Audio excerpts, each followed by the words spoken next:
ocean for you. I will go and bring you the moon. I will be the hero, your strength, anything you need. I will be your sun in the sky. I will rock your way for all time. Promise you, for you I will. I will, I will, I will. See, you just couldn't resist. But it's No. the perfect song for that. No, What? no. Fine. Yo, what's going on, everybody? It's your boy Marquis, And this is your one and only favorite Taylor. and welcome back to the You Stuck With Me podcast. You stuck. You stuck with me. For everybody who's new to this episode of this show, welcome. Welcome, welcome. Beautiful, how you doing today? I'm better. I'm glad. But we'll get into that in a minute. How are you? I'm good, I'm great. Bears won today? I'm good. Steelers won today. But, shout out to our one friend who's pissed that her team didn't win today. We ain't gonna say no names, but yeah. So Baltimore beat that butt. So yeah, you guys, welcome to the podcast. We're gonna dive into something that just happened recently with us. So sit back, relax, and enjoy this episode. Babe, you want to kick it off? Oh, I get to kick off story time today? Yes, you do. Okay. So it started earlier this week. No, let's backtrack. It started about 2 weeks ago. 2 weeks ago, yeah. 2 weeks ago, Marquis went out of town. And he came back, he had a little, little sneeze and little stuffness going on. Because our favorite person, Marquis, didn't dress well for the weather. I really didn't, y'all. So, he's got a little mini cold situation coming on. So, in true fashion, I was around him, taking care of him, making soup, all that, right? But of course, in the process, I catch his cooties.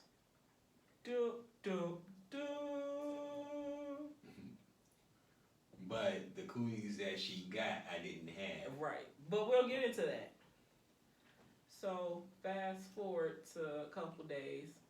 Well, it's about to be a week now. A week. About a week. So, when this dropped, it'll be about a week. So, about a week, excuse me, I get some sniffles. I got a little cough going on. I got sneezes. I have basically cold-like symptoms. So, I'm like, okay. I said, babe, if this doesn't let up, I think, I'm going to go to the doctor or whatever like that. He said, cool. I was like, wait a minute, do you think I need to take a COVID test? So we agreed to take a COVID test. So came home from work, settled or whatever. Tuesday night, we say about what? 10:30-ish? No, I was later than that. It was about like 11:30. Well, it started at 11. We didn't get done with till like 11:30. So took one test. We like, okay, so we just talking like, oh, you're going to be fine. We just going to go to the to the urgent care in the morning before I go to work. You don't have COVID. First test said, oh, you're positive. We like, wait, what? So I'm like, wait a minute, this thing expired. Okay, took another one. 15 minutes later, oh, you're positive. I'm like, I don't know about this, man, because the expiration dates had passed. So we called one of our friends over to bring us a COVID. And shout out to him. Thank you so much. Yeah, because it was way past midnight at this part. Right. So he said, "Oh, I have COVID test." And so not only did he bring us one COVID test, that mug had what, like 5 in them? No. Four in them. So he brought us one with 4 in them. So she took a test a third time. That thing said, "Oh, you positive, sis." I'm like, "Babe, are you serious?" Yes, y'all girl, she tested positive. I tested positive for COVID again, because this is her second time. Yeah. But here goes the part that we were sat there looking at each other like very vexed, because after she tested positive, I took a COVID test. Now, as the story started out, I came back with the cooties from coming out of town, right? I take the test. I come back negative. Thank you. So, Because I mean, if it had, but be honest, I mean, we joke about it now, but I'm happy it was me that had COVID as opposed to Marquis. yeah, because my health history. Y'all know y'all know his situation, but continue on. So we're looking at each other like, okay, I was pissed. She was hot. She was hot, and I was pissed the first time I had got COVID too, but that's a different story for a different episode. So here's the thing. So we're like, okay, we're not new to this, so we start preparing. I set up the other bedroom. She goes in the other room, and then we're just like, okay, we quarantine, and we gotta go through this. We don't want to, but obviously we have to for both her well-being and mine. So starts the next few days of us just being in separate rooms and just trying to get adjusted to it. And my symptoms progressed more. Yeah. So as the next couple of days rolled on, it was rough. It was rough, yeah, girl. First of all, let me say this: COVID is a real thing. Excuse me. COVID is a real thing. A real thing. Say it to the people in the back. COVID is a real thing, okay? Now, the first time I got COVID, my sister, she did make a valid point. She was like, you probably didn't realize what symptoms that you had because you was pissed during the whole time you had COVID. I said, that could be true. But this time, it was a little bit rougher. Yeah, she had a hard time sleeping. No, it wasn't the sleeping part. It was just like I would sleep, but then I wake up coughing. Mm-hmm. Then day 2 or 3 was the worst. That's when I was, as we said, getting over the hump. I mean, and I said this to you, and I have no problem saying it to our listeners. I felt like I wasn't gonna make it. I felt like I was gonna go to the upper room. Yep. I mean, we making a joke of it now. But at that moment, I was scared. Like, I was legit scared, and I told him that next morning. I said a prayer before I went to bed, but I was gonna let you know your wife felt like she wasn't gonna make it. And the crazy thing about it was when she started telling me the different symptoms she was having. At one point, she had a low grade fever. She was dealing with diarrhea. She was barely eating, and this is all in about a 24 to 48 hour span. Yeah, like I was going down. Yeah, so just imagine that, and I'm at home quarantined. I told Marquise, I was like, I can imagine what people was going through in these hospitals. Yeah, I still got the cough now, but that's just one of the lasting effects for a while. Yeah, and then because it's a new variant. Yeah. She also did some digging. For lack of better words, what the alpha variant was, this thing is progressing. It doesn't feel good at all. Now, we're not saying this to try to scare anybody. Yeah, we're not like saying that. this to scare you. I was just saying my personal experience, and also just to basically create awareness. Like COVID is still here. Yeah, and it's not like it was in 2020, but you still have to be vigilant. And ironically enough, the day that she found out that she tested positive was the same day that I went and got another vaccine shot. Yeah. So, yeah. It's just the irony. It was crazy because I was just talking to you like, oh, I need to go schedule a flu shot and all this other stuff. And I'm like, well, I can't do it now. So. But, we just had to navigate it the best way we could. So we masked up. We were walking around the house wearing masks. We were spraying Lysol everywhere. I'm talking about doorknobs, light switches, everything. Everything she touched, she sprayed. Everything I touched, I sprayed. Make sure we washed our hands. Which her and some of my friends were getting on me because I was washing my hands so much, but I never put lotion on them, so I was ashy. Knuckles. It looked like he was fighting with a flower ghost. Yeah, I had ashy knuckles. I was walking around this mother ashy, but the same thing. See, the thing about it was this was what I was telling them. First of all, I wasn't leaving the house because I was also in the other room, you know, working, doing some other stuff on the He was appraisal side. quarantining too. I was quarantined too, but I was also working, you know, some appraisal stuff. But I told them it didn't benefit me to keep putting lotion on because I kept washing my hands, and the same thing was going to keep happening. So it was like, why? I mean, any other time, you know, your boy puts on lotion, but in that situation, I'm like, his hands was looking like he did slave work all his life. man, it looked like I was punching bacon. So, but I'm not gonna hold y'all. Back to the topic at hand. So what? So you probably wonder, okay, you're sharing your COVID experience. What is the point of all this? Okay. So during that time period of me recovering, I was talking, you know, good friends and family would check on us, and it was this one particular family member. Well, they're like family to us. They made a comment that kind of hurt my feelings a little bit, but it sparked this idea. So they was like, well, how are you feeling?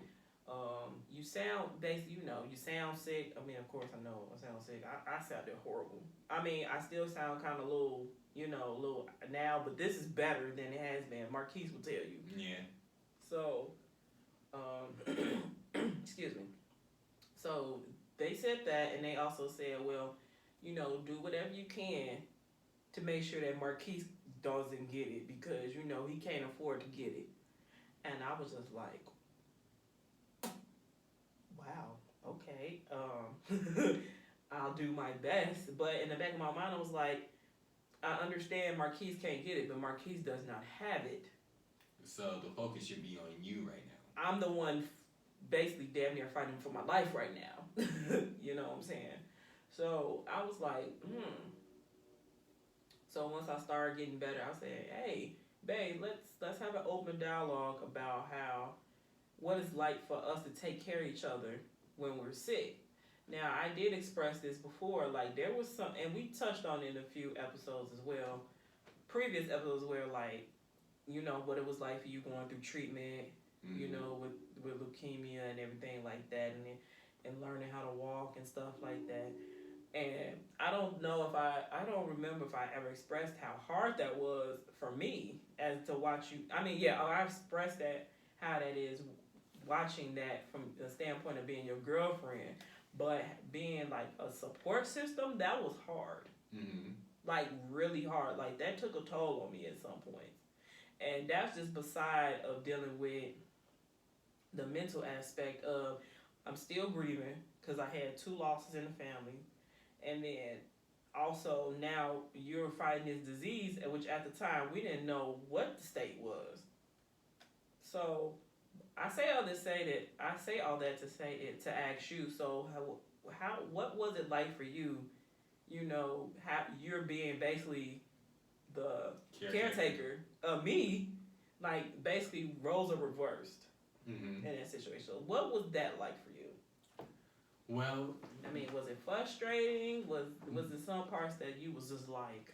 Well, it was never frustrating. Well, I'm gonna say it's the only frustrating part was the fact that you were tested positive for COVID.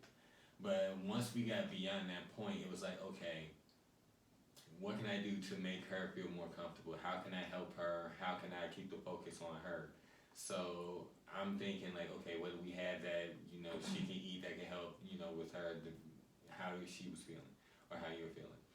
So I'm looking in that fridge, seeing we got orange juice, seeing we got chicken noodle soup, seeing we got meds and stuff, whatever you would need. Because you were also telling me that you were also feeling nauseous. Yeah. So I'm thinking to myself, okay, she's feeling nauseous, bam, get a bucket. And I remember you woke me up at about 2 in the morning, and I'm thinking that you're in the next room. No, you're in the bathroom, and you're going almost in tears because you were going through it. I'm like, okay, wake up, like you're like, babe, give me a bucket. I grabbed the first bucket I saw, and then you didn't throw up, thank God. But you still felt nauseous, and I'm like, okay, let me switch this bucket out because we had previously used it for me because I got sick. But yeah, it was clean, but yeah, but just wanted to make sure that you had a fresh, dry bucket, so got you a bucket. I believe I got you some ginger ale because we did still have some ginger ale left at the turn. Um, you, you, I believe, and correct me if I'm wrong, you were saying you were bouncing back and forth between being cold and being hot. So you did have the window open, and then you felt like you needed the window closed. You were able to get to sleep after a while. Thank God. I vaguely recall you taking Pepto. I didn't take Pepto that time. So No, you took Benadryl. No, I didn't take no Benadryl. I took Tylenol because I was having a headache. Yeah. So I was having a headache. I was feeling nauseous, and then I had diarrhea. Yeah. So and I was feeling like all three things was happening all at once. it was all bad. It was all bad. Now, thankfully, I did not throw up. But my thing was, I'm like, okay, if anything, I need to stay calm to keep her calm because she's going through it. So right now, I need to make sure that she's good. Forget whatever, I'm asleep, whatever. And I told him that sometimes. I was like, I felt bad for waking you up at like 3 a.m, but I was like, I really needed help. Like, and we've had this conversation before. Like, if you don't feel well in the middle of the night, early wee hours of the morning, wake me up so I can help you. There's no point in you suffering in silence. Just like you tell me, when I'm sick and I'm trying to deal with things by myself, there's no point in me suffering in silence. This is what you're here for. Help me, both of us. So, we eventually were able to get her to go to sleep. Probably within like an hour later. I think I fell asleep after I had all the ginger ale. Yeah, after she had the ginger ale, she was able to get comfortable, go back to sleep. We were in the midst of it. We were like, don't worry about work. We'll deal with that later. You need to get rest and feel better and get some sleep. So eventually, she was able to fall asleep. Eventually, I was able to fall asleep. Wake up in the morning, check on her, and she goes ahead and proceeds to do what she needs to do with her job to get everything straight. And just pretty much spent the entire day making sure that she was good. I did let everybody know. Oh wait, that wasn't the same day. That was the next day when that happened. I had already did the job stuff. Oh yeah, you had already did the job stuff, but I wanted to make sure that our closest friends knew that you were feeling well. Your godmother knew that you weren't feeling well. So let's talk about that. So I didn't really tell anybody I was sick, but him. I mean, I did tell a couple of our close friends because they had been around me, and also my dad. Right, and I had told my sister, and I waited a while to tell her because I'm like, because I have this thing, I don't like people to worry about me. I don't. I just don't like people worry about me because I'm usually the strong friend, and I'm usually the friend that could come up with like a solution like that when needed. So like just relying on everybody to take care of me, that felt weird. Yeah, which also we've talked about. Right, but we talked about the reason why I felt that way. But we'll talk about that. We'll probably revisit that again later in another episode. But so that, and then so he's just like, asking friends like, hey, I need help with this, that, third. He told my godmother. I didn't know he told my godmother until she's calling me, FaceTiming, like, so, what you need? No, first she laughed, because the way I looked, because I had my hair wrapped up, I had my little scarf on, I was in the bed, child. And she was laughing or whatever, made a joke to make me laugh a little bit. So she was like, what do you need? I was like, I know Marquis called you and told you. She was like, yeah. So what do you need? So she, thank God for her, she did. She made me a big pot of homemade chicken noodle soup, which was fire. Yeah, because you crushed the mess out of it. And the thing about it was, I wasn't really losing my appetite, but You were hungry. I was hungry, but I wouldn't eat as much as I usually would. So I guess you could say my appetite was altered, but it was never completely gone. I mean, like, look, your godmother came through. She came through with everything. The chicken noodle soup, what's it called? The I think it's Delsum. Delsum. Yeah. And then she also came in with orange juice. I'm talking about the works. And then shout out to Daniel because he came through with some orange juice too. Yeah. And the COVID test. Yeah, and the COVID test. So. Yeah. But You know, the point that we want to make in this episode is that it's the roles are gonna be reversed sometimes. More times than not. Recently, it's been me, but sometimes you you gotta let people take care of you when it's your turn, because you're not gonna be 100%. We don't expect you to be 100%, but just know that people got you. Yeah, that's true. But it's like when you used to being that go-to person, it's like, oh. And then that's what I was telling one of my friends too. Matter of fact, one of our closest friends, shout outs to Mahogany Lodge. Unfortunately, she had contracted it too, so we had got it together. Don't ask us how we got it together because that's still a mystery. But y'all had joint COVID. We had joint COVID. But we would have like our FaceTime dates and stuff like that. Cause I mean, we quarantine. What else we got to do? We'll talk to each other. So one of the things we was talking to each other about, like having that mate or having that companion that can step in and do stuff for you. Like, hey, I need this, and this. Do you mind doing this? And they'll do it no problem.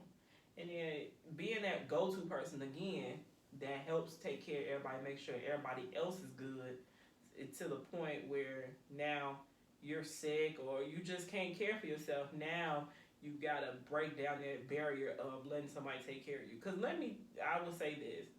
I was, in the beginning of our relationship, I was kind of apprehensive about Marquis taking care of me when I was sick. Only because I think that was part of my control aspect.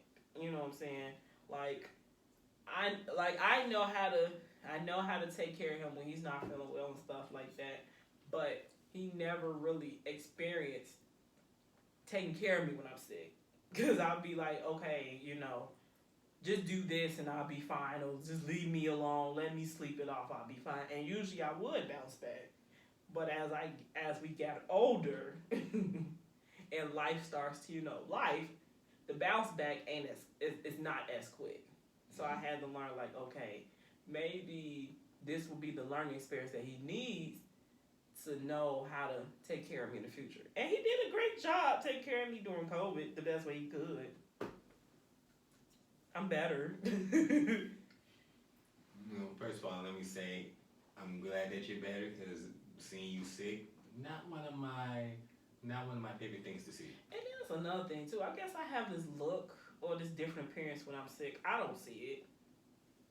You don't look like an upbeat, really very attentive self. What, I just be quiet and reserved? Nah, you look more like a sad puppy. Dang, okay. I wouldn't expect you to, walk around smiling and be perky when you're sick, but I think also one thing that you've learned over the years, and I've actually watched this at, the times that happen, you have learned to be more accepting to help when you are sick. Because, baby, let me tell you part of the reason why that is. Because I said this in previous episodes, and I'm going to look right here into this camera. You see me, people? Hi, people. Because this is the start of my soft life era, okay? Sis is 31.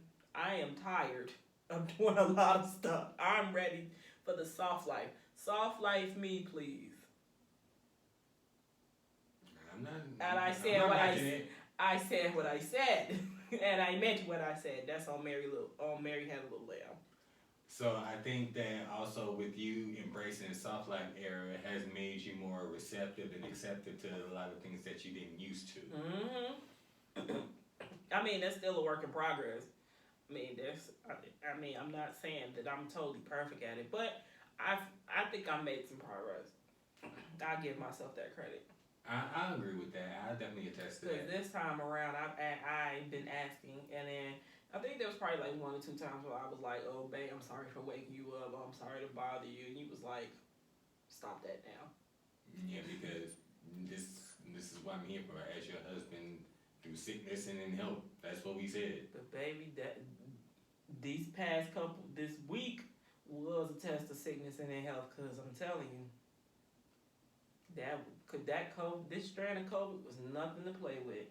It wasn't, but there was a slight bright side to it. What was that? You got to play Madden. Yeah, lots and lots of Madden. Yeah, so. But everyone, I feel better now, and I tested negative, so. That's another thing. So earlier today, she was going back and forth about whether she was going to test again. And I'm like, just go ahead and do it. Yeah, because at some point you're going to have to do it. You're going to have to go back to work. So unfortunately, she tested negative. I was in there watching something. Football. He was watching the Bears. And I told him, I said, come here, come closer, because I have a surprise for you. I thought I was on the phone at that. You was doing both. I was on the phone trying to take care of this situation when I banged. Yeah.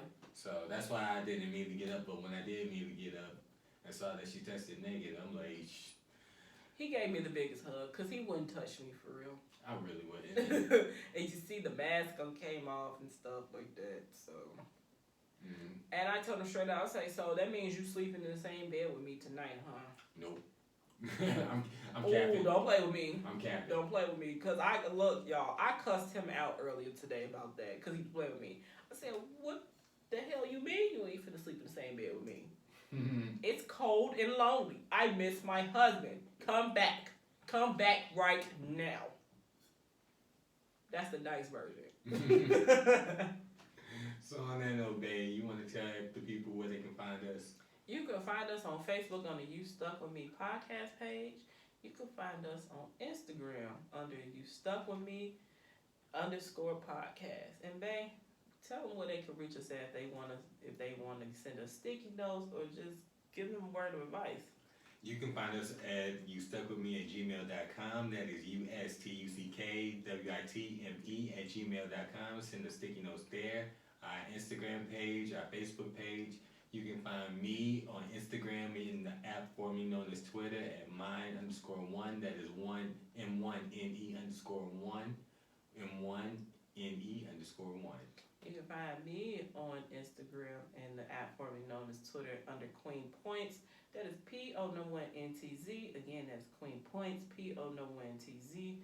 And also, if you want some more behind the scenes goodies and see other shenanigans me and Marquis get into, you can also follow me on TikTok. That is Queen Points 22. I mean, because we're getting ready to do a little overhaul on this TikTok. Yeah, you also can find all of our previous episodes if you want to start over from the beginning on YouTube. You just type in You Stuck With Me podcast on YouTube and you won't miss a thing. You'll be all caught up. And you might find some things that you might want to ask us about. Maybe we can talk about for you on the podcast. Yep, and then most importantly, you can remember to rate, like, and subscribe. And you can also find us on Spotify, Apple, and definitely on YouTube. So, to wrap this episode up, babe, what has this bout with COVID taught you, the number one lesson? Rest. Because I was not good at that. Slow down, rest, and if it's meant to happen, it will happen. Mm-hmm. Don't try to force anything. Mm-hmm. Okay. I know, pretty profound, right? For me? Yeah. What did you learn from this? I mean, you didn't have COVID, but be ready at all times. Because if you be ready, you don't have to. No, because if you stay ready, you don't have to get ready. You don't have to get ready. Yep. Okay, I can rock with that. Mm-hmm. So again, this is your boy Marquis. And this is your one and only your favorite Taylor. And we out, y'all. Hey, come back. You stuck with us. You stuck with us. Peace out, y'all. Peace. Later.